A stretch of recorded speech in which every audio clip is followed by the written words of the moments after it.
Rifriyatul Hasanah sebagai pemateri yang pertama akan menjelaskan tentang konsep dan karakteristik pembelajaran kontekstual.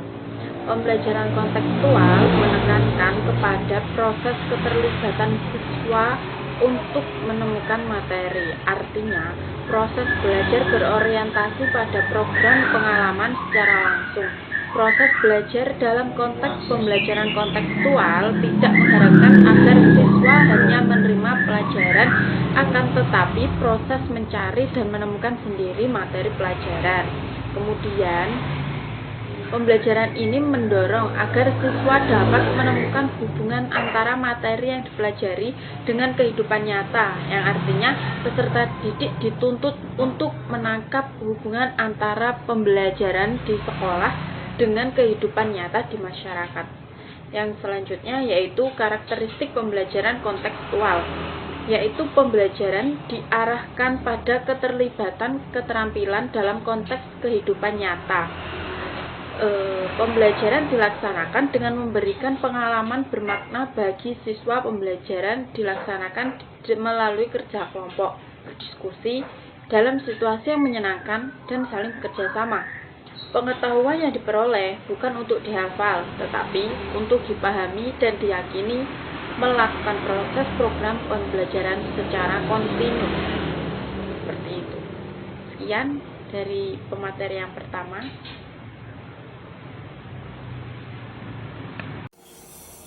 Assalamualaikum warahmatullahi wabarakatuh. Perkenalkan, nama saya Monika Setiawahidi. Saya dari kelompok 8 Inovasi Pendidikan.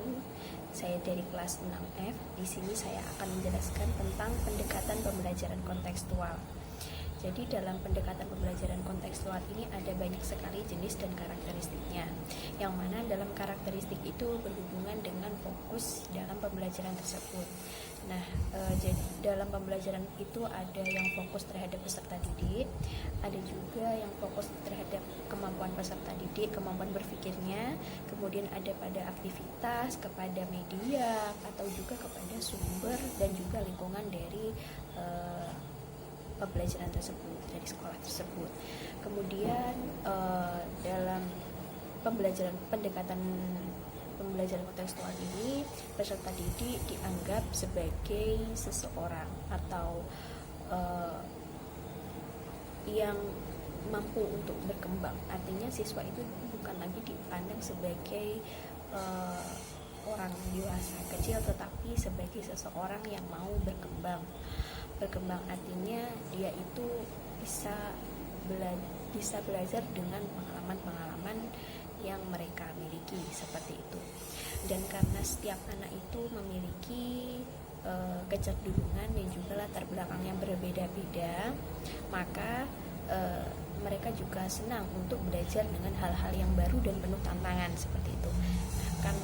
Oleh karena itu, siswa itu akan berusaha untuk mencoba hal-hal baru yang bersifat menantang. Jadi mereka akan mencoba untuk berusaha memecahkan masalah dan persoalan yang mereka alami. Nah, di sini peran guru adalah sebagai fasilitator dalam pembelajaran kontekstual. Jadi dalam pendekatan pembelajaran kontekstual ini atau dalam pembelajaran kontekstual teaching and learning menekankan pada aktivitas peserta didik secara penuh, baik secara fisik maupun mental. Kemudian memandang siswa itu bahwa belajar itu bukan hanya kegiatan menghafal saja atau mengingat fakta-fakta atau mendemonstrasikan yang secara berulang-ulang, akan tetapi pada proses pengalaman yang mereka alami sendiri, seperti itu. Terima kasih. Assalamualaikum warahmatullahi wabarakatuh.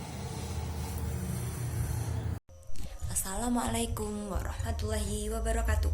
Perkenalkan, nama saya Siti Malifah, absen 35 sebagai pemateri ketiga akan menjelaskan tentang prinsip pembelajaran kontekstual.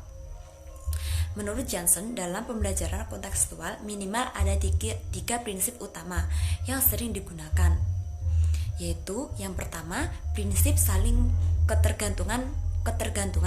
Menurut para ahli, segala yang ada di dunia ini memiliki keterkaitan satu sama lain dan saling ketergantungan. Dalam pendidikan, sekolah merupakan suatu sistem yang memiliki keterkaitan dengan kehidupan rumah, masyarakat, dan tempat kerja. Di kehidupan sekolah, siswa saling berhubungan dan memiliki ketergantungan satu sama lain. Tergantungan dengan guru, kepala sekolah, tata usaha, dan lingkungan sekitarnya. Yang kedua yaitu prinsip perbedaan.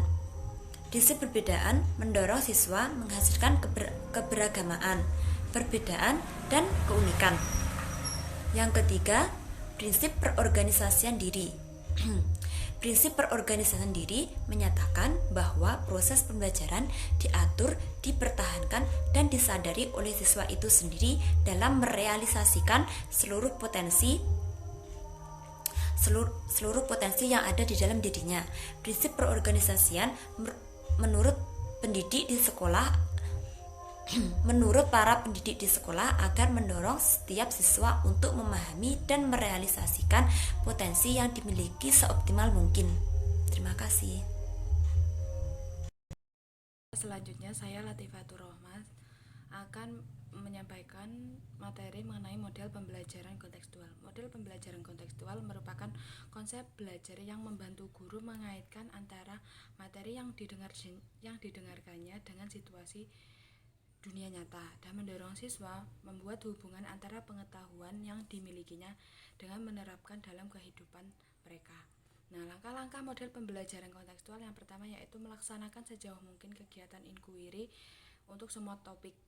Yang kedua yaitu mengembangkan sifat rasa ingin tahu mereka dengan bertanya. Yang ketiga yaitu menciptakan masyarakat belajar. Yang keempat, menghadirkan model sebagai contoh belajar.